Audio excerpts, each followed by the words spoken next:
Hi, Rob Meads. Welcome back to another renovation update here at Worthington Country Club. Today I have a very special guest with me. This is David Plummer. David is the owner-operator of Acme Paving Company. These are the people that are putting in the new cart paths here at Worthington. David, welcome. Thank you very much. Nice to have you here. Tell us a little about yourself first. I know you're originally from the UK, and you've been with Acme for quite a while. And when did you end up purchasing Acme? You're right, I'm originally from the UK. I've been in the construction materials industry for really all my life, 35 years, and moved to the US 20 years ago. Worked for big companies around the country, and then purchased this business last year, and the business was founded in 1999. So Acme's been around a long time, and then we purchased successful going concern last year. Terrific, and I know that your workers that I've spotted, they work very hard out there, don't they? They do. It's tough work to be laying asphalt at this time of year, particularly in Florida, obviously. Yeah. Let's talk a little about the process of laying down a cart path. I know it goes through a series of things. The first thing is clearing. They have to clear these paths with all the dirt that's been rained on and stuff. And what equipment do they use? Well, you'll see out on site here we have the big paver, we have a broom, rollers, we're using trucks to deliver the asphalt on site.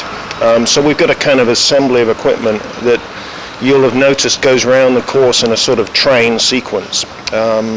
So initially we're just brooming off the sand that's accumulated on the pathways. Then we're applying a tack coat to it, which is a asphalt emulsion, which helps the asphalt product stick to the pavement. And the tacking that goes on, that's used with a sprayer, correct? That's correct, yeah. So it's sprayed onto the existing pavements once it's cleaned to help the new asphalt adhere to the base asphalt that's underneath. And then the asphalt that's going on itself, which is done with a very large machine. I've seen that. Yeah. So we're collecting asphalt from a local asphalt plant. The product that we pick up from that plant is over 300 degrees Fahrenheit. So we pick it up, we tarp it, we have it delivered to the site here, and then the asphalt gets dumped into our paving machine. As you say, the paving machine is that big yellow track device that moves around the golf course pathways. And you said it's 300 degrees Fahrenheit. Is that the temperature when it comes out onto the dirt? It's probably going to be a little bit less because of the delivery process, but we're still handling a product that's in the mid 200 degree Fahrenheit range. So a combination of the asphalt and the heat of the day, it's all hot work. That's right. As we said earlier on, it's pretty tough work for our guys. The product gets dumped into our paver, moves through the paver, and the paver effectively compacts the asphalt product. And then we're laying it at about 2 inches thickness, and then we're compacting it down to 1 inch of thickness. So following actually putting down the asphalt, you have those rollers, that's what compacts it? That's right. So the asphalt product is a mixture of bitumen, heavy oil, plus stone and sand, and heated up, it's coming through the paver, and then we're compacting it to give it strength, tensile strength. And once it's down, is there a drying time that you can't be on it? It will dry, as you say, or cool fairly quickly. So we have a limited sort of shelf life in order to make sure that we compact it correctly and get it finished properly. You can walk on the product fairly quickly. The longer you leave it before driving on it, the better, because part of the curing process for asphalt is that the oil needs to evaporate from it. So the longer period of time that takes place over, the better the finished product. And obviously, you don't want to walk on it when it's at 300 degrees Fahrenheit. Not at all. No, in fact, sometimes you'll see our guys have these special boots with like flat mats on them, just to protect themselves. Are they out here 5 days a week? Are they out here? Yeah. We can only collect asphalt on weekdays. So typically the plants where we're getting the material from don't open at the weekends. So we've been working a 5-day week, Actually, next week is a week that we can't work because the asphalt plant's closed for the holiday to do maintenance. July. Yeah. So what we do, aside from when we're laying asphalt, which is obviously what you see, in motion most of the time, we're also doing repair work on the golf course paths to cut out tree roots and to cut out damaged material. So we're doing that ahead of the process that I just described. Now, last time I saw you had finished number 10, 12, and you were working on 11. Is that done now? Correct, yeah. So by the end of today, those 3 holes will be done, and we'll be transitioning to the next section.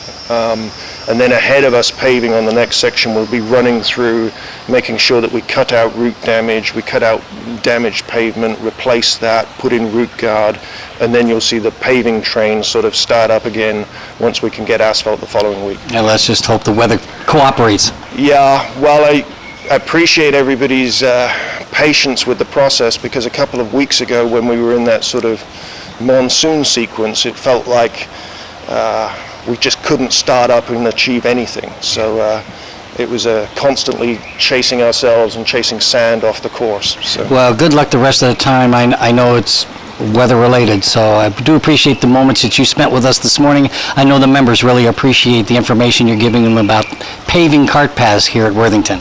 Well, we appreciate it. We appreciate the business and everybody's cooperation or tolerance for us, at least, anyway.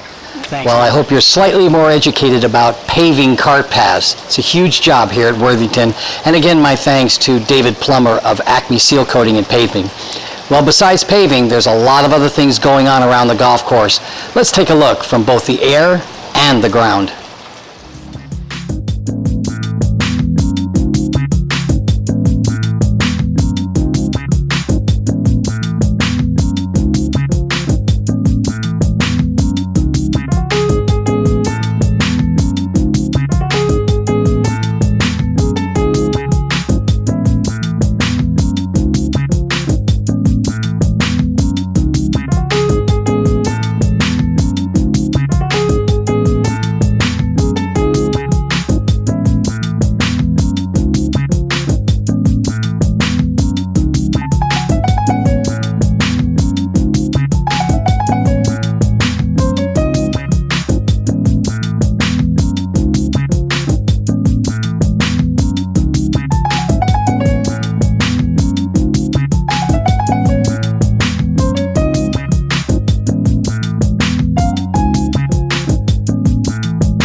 18th green is looking beautiful, isn't it? Thanks for tuning into this week's update. Well, here we are just a couple of days away from 3 months completed with approximately 4 months to go. So we're not even quite halfway through yet. I do hope these updates give you a real good sense of just how far they've come in only 3 months. Is there a lot more work to do? Of course. But it will be fun to watch the progress together. Again, my thanks to David Plummer for giving us a good understanding of the steps involved in putting in cart paths. It seems I get educated on something new every week, and I hope you do as well. Have a great 4th of July wherever you are, and I'll see you next week. This is Rob Meads. Take care.